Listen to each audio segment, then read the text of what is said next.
Bismillahirrahmanirrahim. Assalamualaikum warahmatullahi wabarakatuh. Halo Ananda sekalian, selamat pagi. Alhamdulillah bertemu kembali bersama Bu Vina dengan mata pelajaran Ilmu Pengetahuan Sosial di kelas 5 dengan materi peristiwa heroik menyambut proklamasi. Wah, seru ya. Kita akan belajar tentang peristiwa heroik nih dari para pahlawan kita dalam rangka menyambut proklamasi kemerdekaan Indonesia.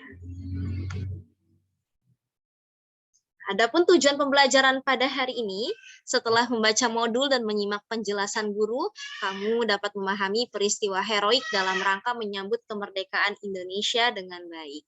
Oke, sebelum kita masuk ke dalam materi pembelajaran, Ibu tanya kabarnya terlebih dahulu ya. Ananda semua apa kabarnya pada hari ini? Alhamdulillah, luar biasa, Allahu Akbar. Sudah siap untuk belajar? Insya Allah siap.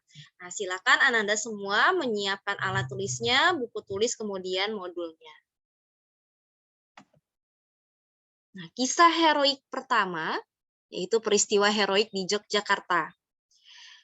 Kisahnya tentang perebutan kekuasaan di Yogyakarta dimulai pada tanggal 26 September tahun 1945 sejak pukul 10 pagi. Para pegawai pemerintah dan perusahaan yang dikuasai Jepang melakukan aksi mogok. Mereka menuntut agar Jepang menyerahkan semua kantor kepada pihak Indonesia.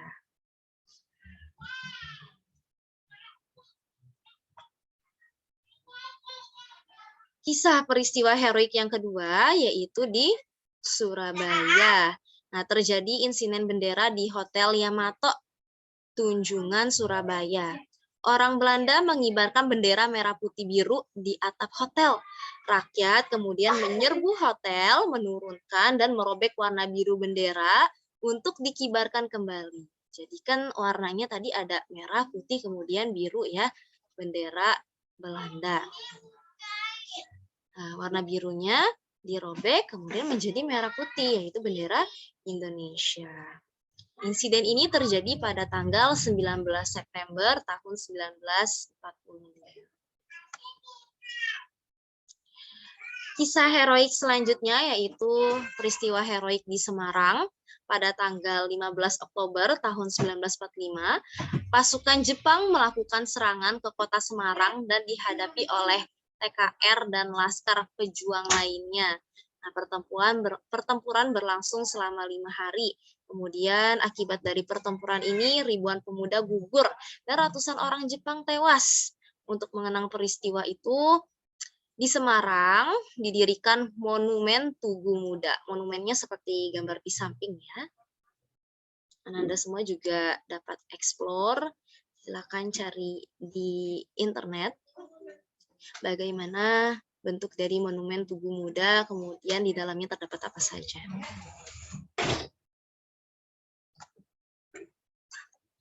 Nah, selanjutnya masih banyak peristiwa heroik lainnya, yaitu ada di Aceh, Bali, Sumbawa.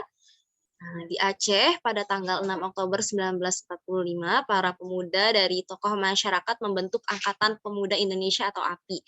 Anggota API kemudian merebut dan mengambil alih kantor-kantor pemerintahan. Di tempat-tempat yang telah mereka rebut, para pemuda mengibarkan bendera merah putih dan berhasil melucuti senjata tentara Jepang. Hebat sekali ya. Selanjutnya peristiwa heroik di Bali. Pada bulan Agustus tahun 1945, Pemuda Bali membentuk Organisasi Angkatan Muda Indonesia atau AMI dan Pemuda Republik Indonesia atau PRI. Upaya perundingan untuk menegakkan kedaulatan RI telah mereka upayakan, tetapi pihak Jepang selalu menghambat. Nah, pada tanggal 13 Desember tahun 1945, para pemuda merebut kekuasaan dari Jepang secara serentak, tetapi belum berhasil karena persenjataan Jepang masih kuat. Selanjutnya peristiwa heroik di Sumbawa. Terjadi bentrokan fisik antara pemuda dan Jepang di Gempek, Sape, dan Raba.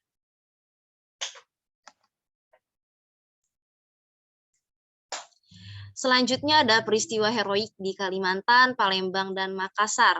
Di Kalimantan sendiri, rakyat Kalimantan berusaha menegakkan kemerdekaan dengan cara mengibarkan bendera merah putih, memakai lencana merah putih, dan mengadakan rapat-rapat.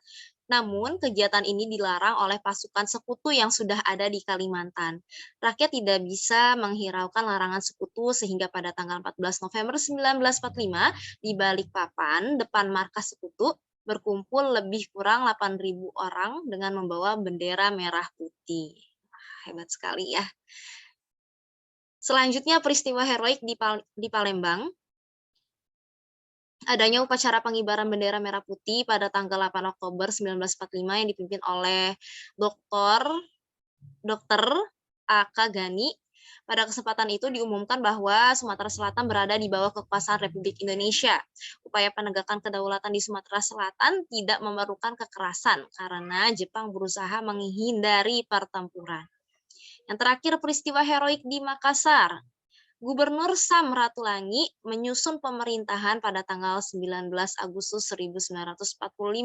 Sementara itu, para pemuda bergerak untuk merebut gedung-gedung penting seperti stasiun radio dan tangsi polisi.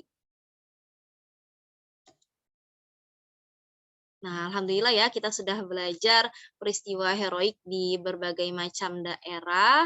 Semoga Ananda semua paham, sehingga kita bisa terus melanjutkan perjuangan dari pahlawan kita demi memerdekakan Indonesia.